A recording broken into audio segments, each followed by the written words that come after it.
You need a credible study about the side effects. You can't say, I want to prevent this drug from the market because I had one side effect. You have to have it.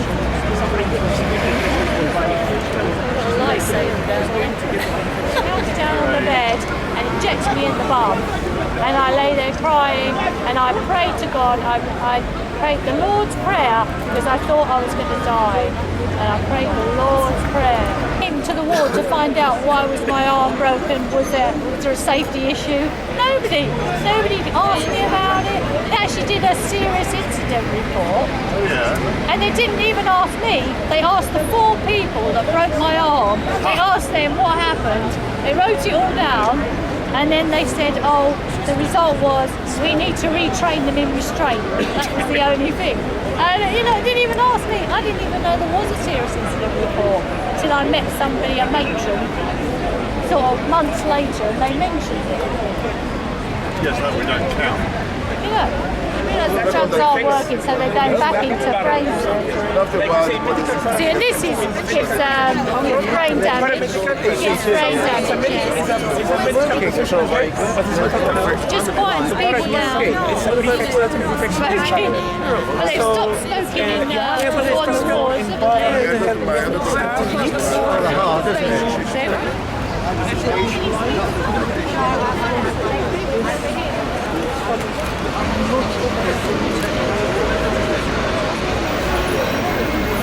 Providers of the psychiatric system, what they really value is not the so-called expertise of the healthcare professionals. What they value is being listened to and treated with respect, dignity and kindness. And it works. And it works. Talk to me about things that have happened in the mental health system. And I think there's a website about survivors of abuse, and on it says that society has real problems with coping with how bad it gets. People can't actually believe how corrupt the system is.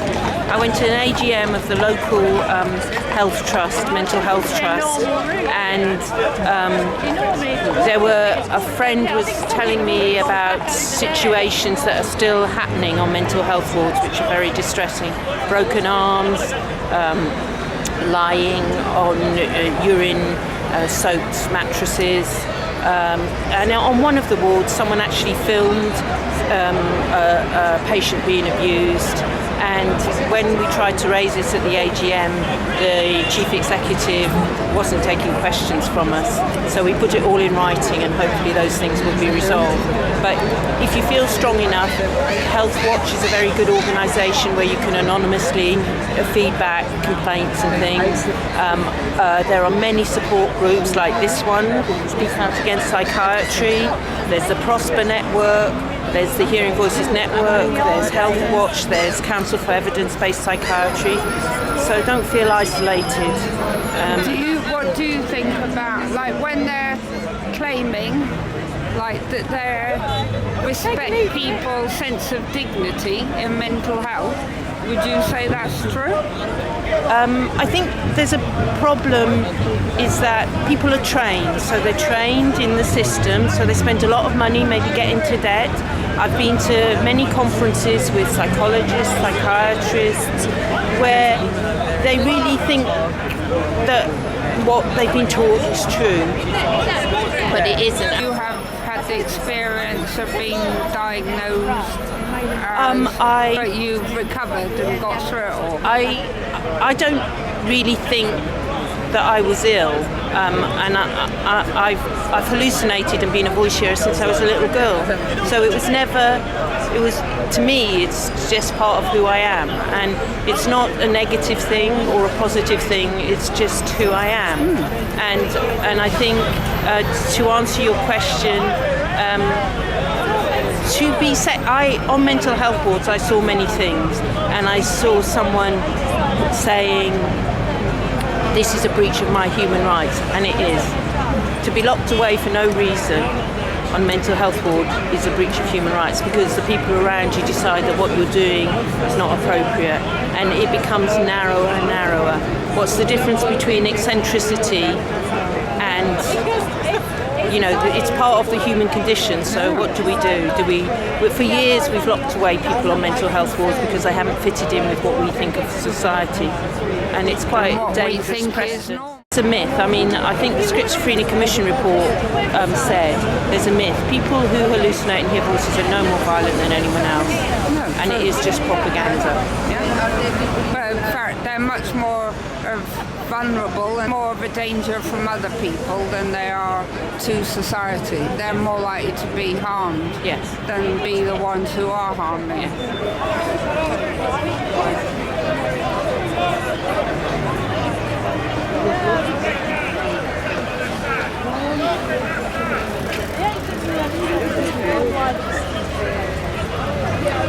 Refuse treatment for cancer if you want, but you cannot refuse mental health treatment.